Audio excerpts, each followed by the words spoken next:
Hi, welcome to HKB. I'm Shaz. I'm usually joined by Leon, but he's still recovering from an operation and not up to being on camera just yet, but he will be back really soon. Today I'm going to take a look at the EUREKA Entertainment release of The Swordsman of all Swordsmen from 1968. A tale of honour and revenge by a celebrated master of Wuxia cinema, Joseph Kuo. 那年，在一个深夜里，我的爹娘惨死在5个刺客的手里。以下誓言，一个个报仇雪恨。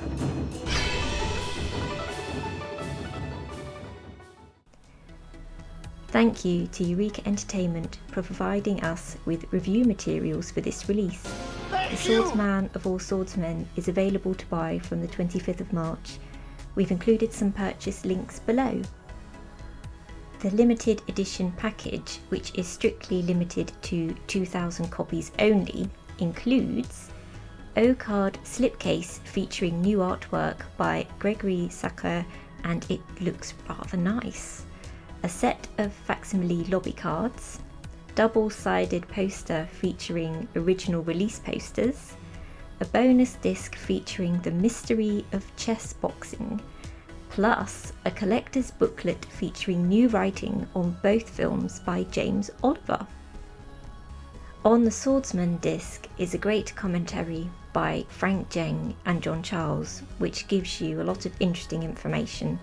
These guys really know their topic, and it's a fun and easy listen. Plus there's an archival interview with director Joseph Kuo. He talks about the Swordsman of all Swordsmen and gives you some insight into how it came to be and his filmmaking background. We plan to do a separate review of the mystery of chess boxing, so we won't cover that film here. As mentioned, there are only 2,000 copies of the limited edition available, so grab yours quick, I would. I know a release of The Mystery of Chess Boxing is highly anticipated, and if I'm reading this correctly, this is only included in the limited edition, so if a standard edition of The Swordsman of all Swordsmen is released later on, it looks like The Mystery of Chess Boxing won't be included then. I have a feeling the limited edition will be flying off the shelves. Myself and Leon were talking the other day about The Mystery of Chess Boxing being released as a bonus disc here, and how it's a shame it isn't receiving its own release. We personally would have purchased it, although possibly we would have overlooked The Swordsman of all Swordsmen if it wasn't in the same package.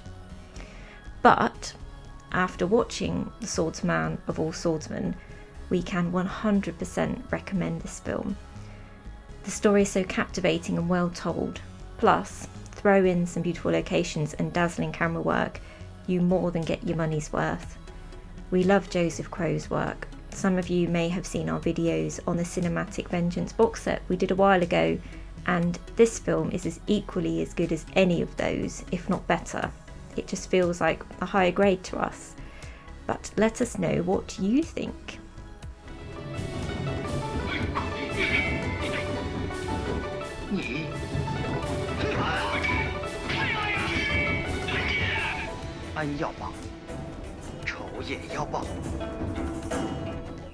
Here is a synopsis of The Swordsman of all Swordsmen for you.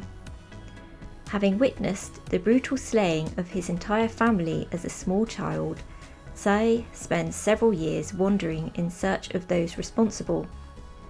After years in training, he intends to use his expert swordsmanship to exact vengeance on Yan Changcheng and his 4 accomplices, who murdered his father in order to obtain a legendary weapon known as the Spirit Chasing Sword.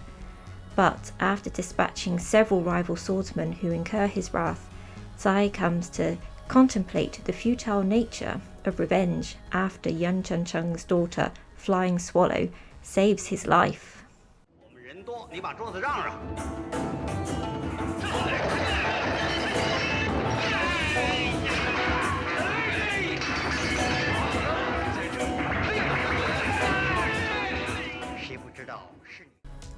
My thoughts on The Swordsman of all Swordsmen. As I mentioned, beautiful locations were used, which really elevate the look of the film. The Phoenix, Polly Shang-Kuan, really stood out to me. She looked great, and her heartfelt performances in the more emotional moments were perfect. The lead actor, Tian Peng, was spot on with his serious role. I also really liked Chang Nan, who popped up every now and then. He had an air of mystery and a rather dangerous hat. Joseph Kuo speaks about Chang Nan in the interview on the disc. It's really nice to hear about him. We did feel that both Tian Peng and Chang Nan were channeling Jimmy Wang Yu in this, and why not? Usually we are more into kung fu movies and a little less into wuxia, unless it's Jimmy Wang Yu, of course. But this was a pleasant surprise and felt a nice blend of Shaw Brothers cross with a King Hu Taiwanese classic, although Joseph Kuo has a unique style of his own. 谁不知道是你黑龙大侠？蔡英军，你果然身手不凡，好剑法。是不？大哥，斩草要除根呐！待我报。 But as you can probably tell, we really enjoyed this film and highly recommend it. We've ordered our copy from our good friends at TERRACOTTA. We completely agree with Frank and John about this film, and when you've heard their commentary, you'll know what we mean. Thanks again to Eureka Entertainment for providing us with review materials for the film. And just a reminder, The Swordsman of all Swordsmen is available from the 25th of March. We are planning to release a review of the mystery of chess boxing in the coming days, so keep an eye out for that one. Thank you for watching, and we'll see you on the next one. And if you'd like to leave any comments, we'd love to hear from you. 任杀任剐。